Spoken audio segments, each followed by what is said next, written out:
Bhubaneswar unit 3 Gajalakshmi पूजा beams सफेई कर्मचारी को वस्त्र बंटन कर जय ओडिशा पक्षर एभली नियारा कार्यक्रम हाथ को नि भुवनेश्वर 2000 सफेई कर्मचारी को वस्त्र प्रदान करने को लक्ष्य रखि नुआ ट्राफिक नियम को नहीं लोकों को सचेतन धनदात्री पूजा प्रतिदिन संध्यारे एठारे सांस्कृतिक कार्यक्रम सह क्विज प्रतियोगिता करा जाउछि। शुक्रवार दिन संध्यारे 50 रु अधिक सफेई कर्मचारी को वस्त्र प्रदान करा जाइछि।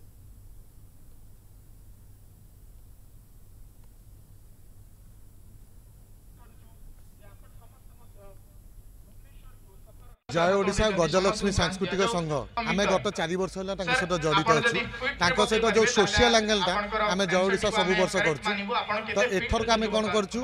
लक्ष्मी माँ लक्ष्मी स्वच्छता सहित जड़ित से बीएमसी वर्कर्स को आज ए टोकन ऑफ एप्रिसिएशन आम समस्त को अराउंड 2000 आइडेंटिफाई करूँ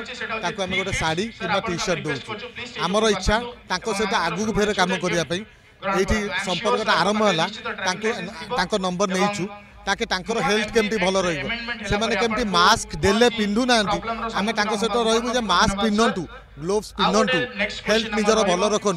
पिला पाठ पढ़ा दिंतु तो सही सब नापी इनिशिएटिव आम आरंभ कर।